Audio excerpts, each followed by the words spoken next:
Assalamualaikum warahmatullahi wabarakatuh. Perkenalkan, nama saya Maharani Irwansyah dengan NIM 1947140029 dari kelas C19D. Baiklah, pada video kali ini saya akan menjelaskan 7 materi dalam mata kuliah statistika. Nah, adapun materi yang pertama yaitu data, jenis data, dan cara memperoleh data.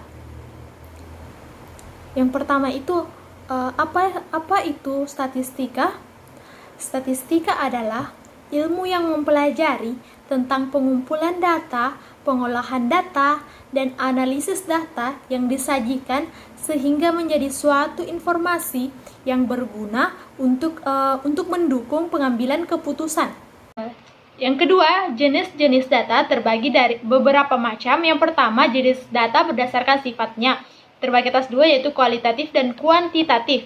Nah, yang pertama, data kualitatif adalah data yang disajikan dalam bentuk verbal atau lisan, bukan dalam bentuk angka.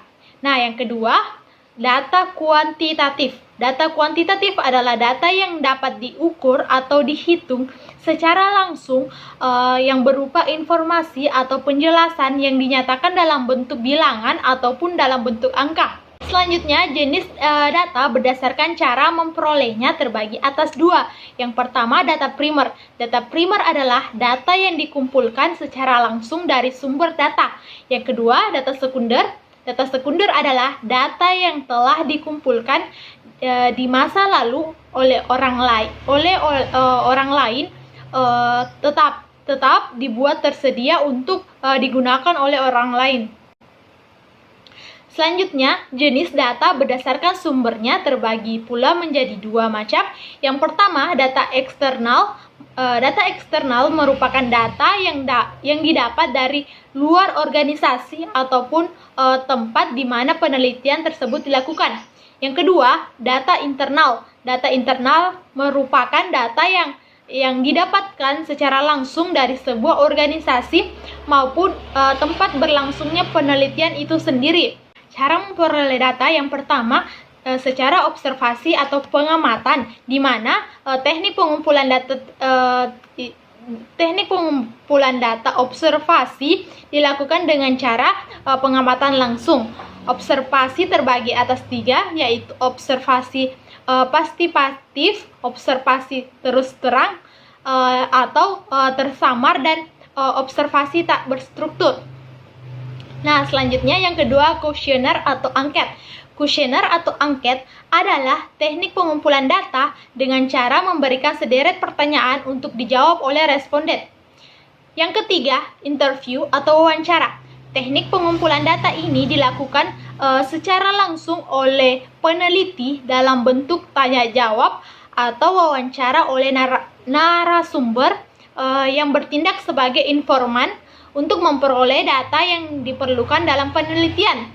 Dan yang keempat, studi pustaka. Teknik pengumpulan data studi pustaka ini dilakukan dengan cara mengumpulkan data yang relevan atau sesuai dengan yang dibutuhkan untuk penelitian, misalnya dari buku, artikel, berita, ataupun sumber lainnya. Nah, yang terakhir yaitu studi dokumen. Teknik pengumpulan data ini dilakukan dengan mengandalkan dokumen sebagai salah satu sumber data yang digunakan untuk melengkapi penelitian. Nah, materi yang kedua ada tiga. Yang pertama, tabel, diagram, dan distribusi frekuensi. Yang pertama itu tabel. Apa itu tabel? Tabel adalah alat bantu visual yang berfungsi untuk menjelaskan suatu fakta atau informasi secara singkat, jelas, dan lebih menarik daripada hanya disajikan secara naratif atau menggunakan kata-kata. Tabel juga diartikan sebagai susunan data dalam baris dan kolom, atau mungkin pada struktur yang lebih kompleks yang menjelaskan sebuah data yang singkat. Selanjutnya, fungsi tabel terdapat beberapa. Yang pertama, memudahkan pembaca dalam memahami bacaan. Yang kedua, menjelaskan suatu fakta. Yang ketiga, menjelaskan informasi. Yang keempat, menyajikan data secara singkat, jelas, dan lebih menarik. Nah, jenis-jenis tabel ada berbagai macam. Yang pertama, jenis tabel satu arah. Tabel satu arah merupakan jenis tabel yang menyajikan keterangan tentang satu karakteristik saja. Yang kedua, tabel dua arah. Tabel dua arah merupakan jenis tabel yang menyajikan hubungan antara dua karakteristik. Nah, yang ketiga, tabel tiga arah. Tabel tiga arah merupakan jenis tabel yang menyajikan hubungan antara tiga karakteristik sekaligus. Selanjutnya, diagram. Apa itu diagram? Diagram adalah suatu gambaran untuk memperlihatkan atau menerangkan suatu data yang akan disajikan. Diagram juga dapat diartikan sebagai lambang-lambang tertentu yang dapat dipakai untuk menjelaskan sarana, prosedur, serta kegiatan-kegiatan yang sudah biasa dilakukan dalam suatu sistem. Baiklah, selanjutnya diagram terdiri atas berbagai jenis. Yang pertama, diagram garis. Yang kedua, diagram batang. Yang ketiga, diagram lingkaran. Yang keempat, diagram pencar. Yang kelima, diagram peta. Materi distribusi frekuensi. Nah, dalam statistika, frekuensi berarti seberapa kali suatu variabel yang dilambangkan dengan angka atau bilangan berulang kali dalam deretan data angka tersebut. Jadi, distribusi frekuensi adalah suatu keadaan yang menggambarkan bagaimana frekuensi dari gejala atau variabel yang dilambangkan dengan angka yang telah tersalur, terbagi, tersebar, dan terpencar. Bagian distribusi frekuensi terbagi atas berbagai macam. Di antaranya yang pertama itu batas kelas. Yang kedua, tepi kelas. Yang ketiga, titik tengah kelas. Yang keempat, interval kelas.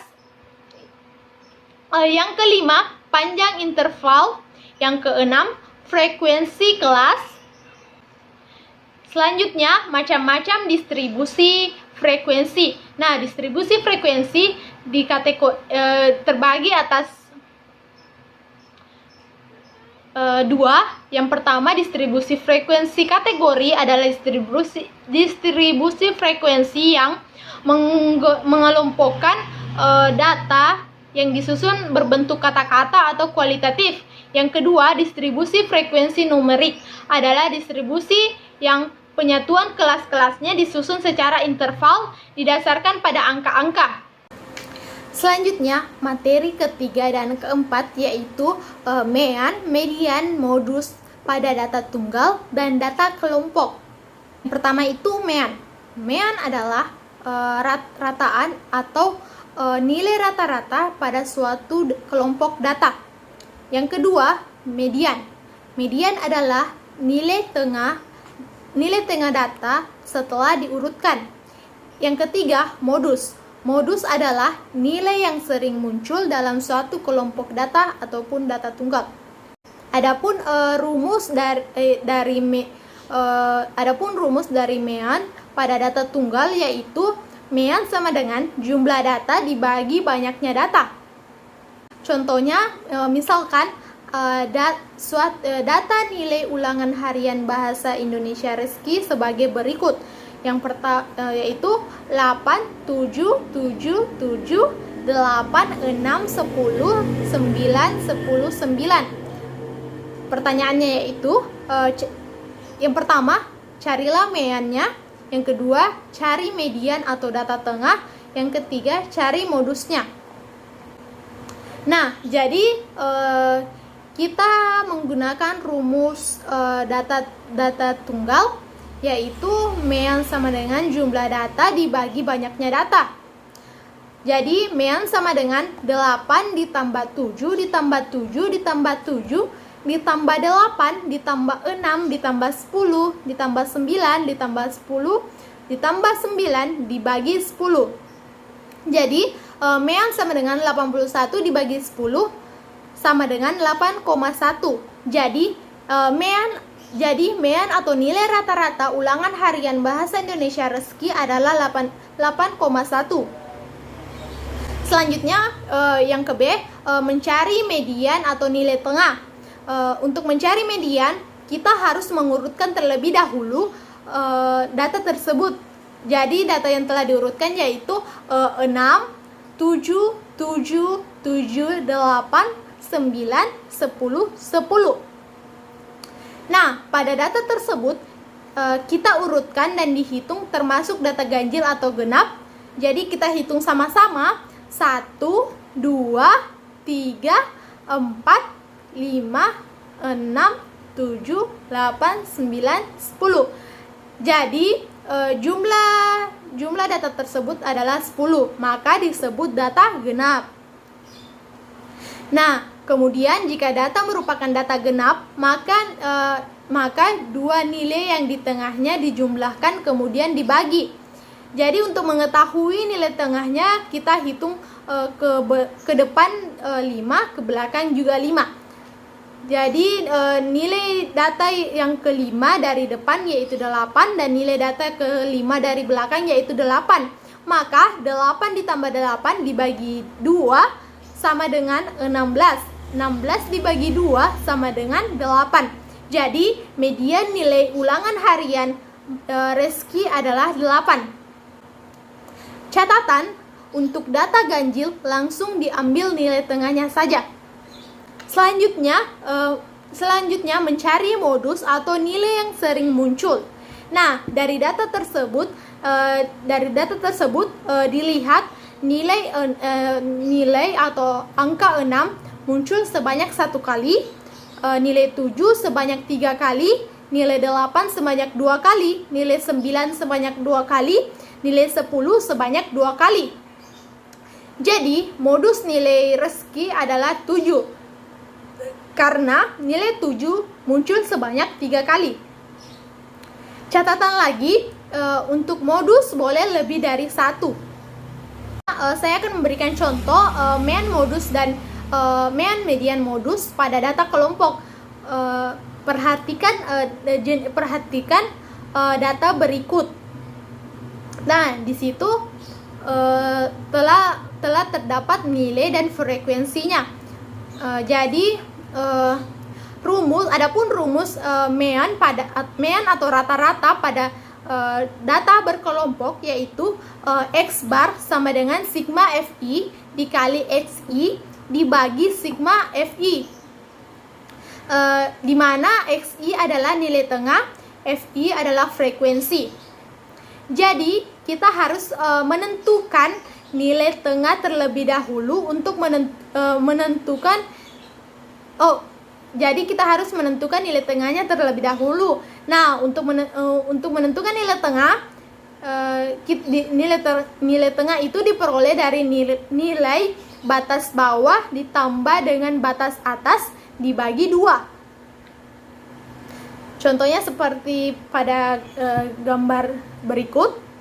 Saya sudah mengerjakannya. Nah, di situ terlihat kita telah mendapatkan nilai tengahnya.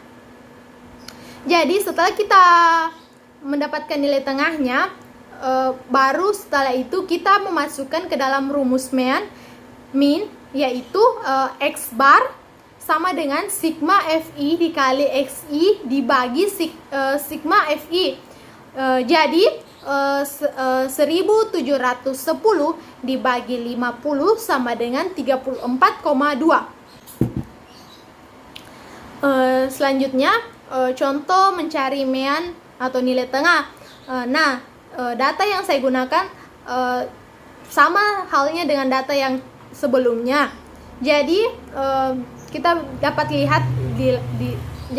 lihat bahwa di situ sudah ada nilai, frekuensi dan juga frekuensi kumulatif. Nah, untuk mengetahui kelas median, cara menentukannya yaitu sigma F dibagi 2 sama dengan jadi 50 dibagi 2 sama dengan 25. Nah, kelas median terletak pada frekuensi kumulatif 25, yaitu bisa teman-teman lihat pada layar pada layar yaitu 30, nilai frekuensi kumulatif 25 terdapat pada kelas 30 sampai 34. Setelah itu kita masukkan ke dalam rumus umum median, di mana rumus umumnya yaitu TB ditambah N dibagi 2, N per 2 dikurang FK per F dikali P, di mana yang kita ketahui P adalah panjang kelas. Jadi untuk mengetahui panjang kelasnya kita hitung dari dari angka 30, 30, 31, 32, 34, 33, 34. Jadi panjang kelasnya ada 5. Jadi kita masukkan ke dalam rumusnya. 20 cara mencari TB itu nilai batas kelas bawah dikurang 0,5. Jadi dapat dikasih masuk angkanya 29,5 ditambah 50 per 2 dikurang 12 dibagi 14 dikali 5 sama dengan 29,5 ditambah 4,642 menghasilkan 34,142. Jadi median pada data tersebut adalah 34,142. Selanjutnya contoh modus pada data kelompok. Sama seperti data sebelumnya, jadi datanya itu sudah ada tertera seperti ini. Langkah awal untuk mencari modus pada data kelompok yaitu kita harus mencari letak kelas modusnya di mana. Cara gampangnya yaitu kita tinggal perhatikan nilai frekuensi yang tertinggi terdapat di kelas berapa. Jadi dapat kita lihat bahwa nilai frekuensi tertinggi itu adalah 14.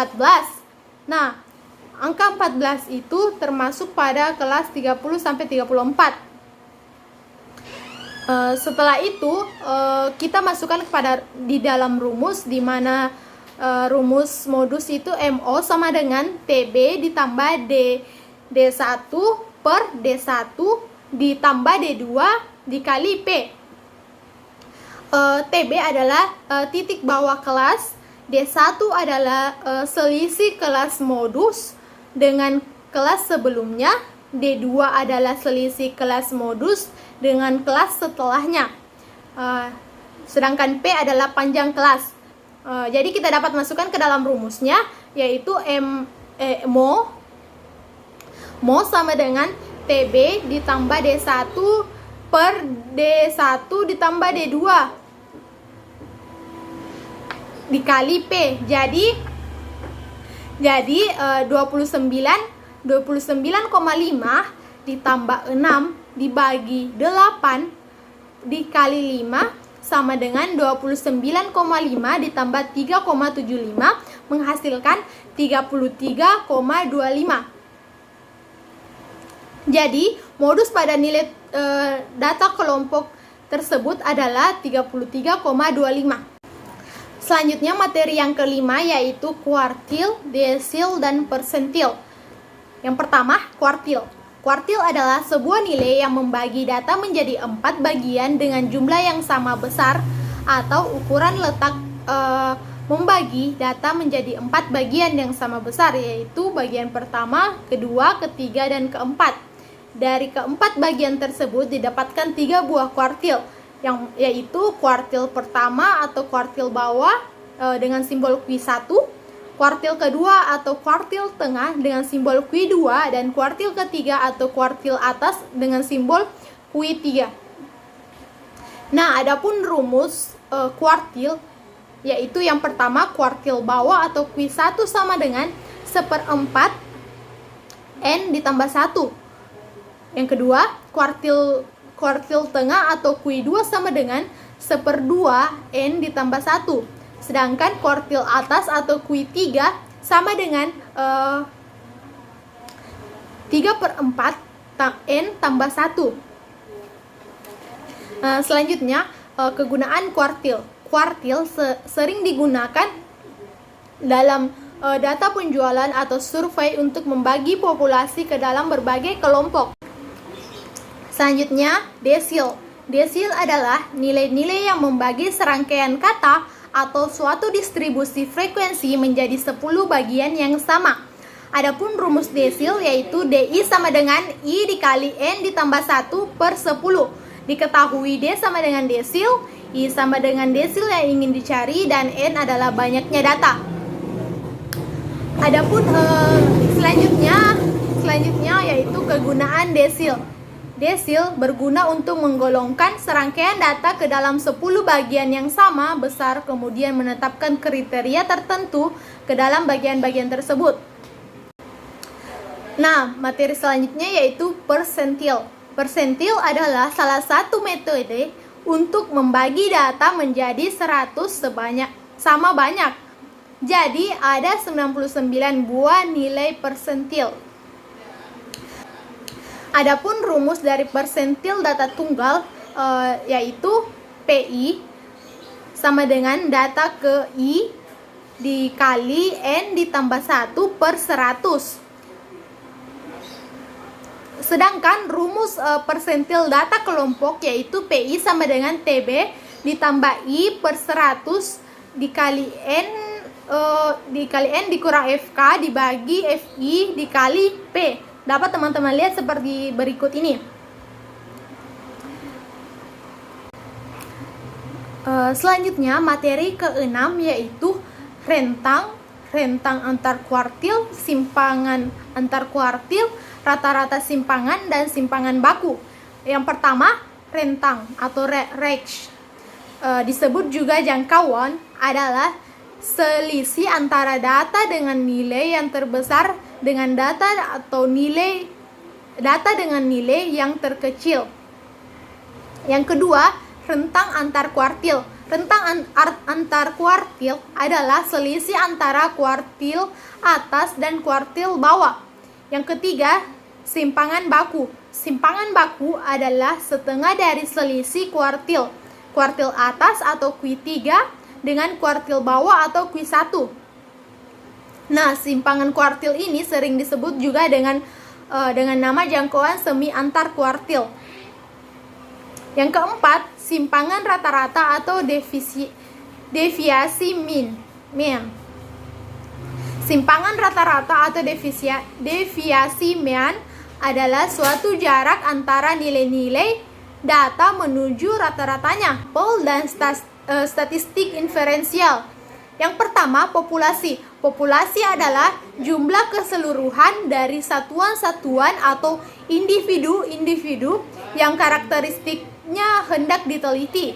Adapun tujuan menetapkan populasi dalam penelitian yaitu agar suatu penelitian dapat mengukur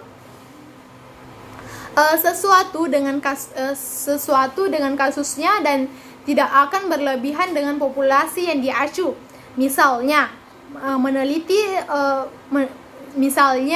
meneliti sampel mahasiswa UNM, maka populasinya hanya mahasiswa UNM, tidak termasuk mahasiswa di luar UNM. Jenis populasi ialah sebagai berikut. Yang pertama, berdasarkan jumlah populasi terbagi atas dua, yaitu populasi terbatas dan populasi tak terbatas. Yang kedua, berdasarkan sifat populasi terbagi pula menjadi dua, yaitu populasi homogen dan populasi heterogen. Nah, selanjutnya yang ketiga, berdasarkan perbedaan lainnya, yaitu terbagi atas dua pula yaitu populasi target dan populasi survei. Nah, materi selanjutnya yaitu sampel. Sampel merupakan bagian populasi yang dipilih dengan menggunakan aturan-aturan tertentu yang digunakan untuk mengumpulkan informasi atau data yang menggambarkan sifat atau ciri-ciri yang dimiliki oleh populasi. Dapat disimpulkan bahwa sampel adalah suatu bagian dari keseluruhan serta karakteristik yang dimiliki oleh sebuah populasi. Teknik pengumpulan sampel terbagi atas dua, yaitu probability sampling dan non-probability sampling. Yang pertama, probability sampling, yaitu teknik pengambilan sampel yang memberikan peluang yang sama bagi setiap unsur atau anggota populasi untuk dipilih menjadi anggota sampel. Nah, ada berbagai macam metode probability sampling, diantaranya sebagai berikut. Yang pertama, pengambilan acak sederhana atau simple random sampling. Yaitu pengambilan acak secara sistematis atau sistematis random sampling. Yang ketiga, pengambilan acak berdasarkan lapisan atau bertingkat atau stratific random sampling. Pengambilan acak berdasarkan area atau cluster sampling. Kedua yaitu non-probability sampling, yaitu teknik pengambilan sampel yang tidak memberikan peluang atau kesempatan yang sama bagi setiap unsur atau anggota dari populasi untuk dipilih menjadi anggota populasi. Jenis dari atau macam-macam metode dari non-probability sampling, diantaranya sebagai berikut. Yang pertama, pengambilan sesaat atau accidental sampling. Yang kedua, pengambilan menurut jumlah atau kuota sampling. Yang ketiga, pengambilan menurut tujuan atau purposive sampling.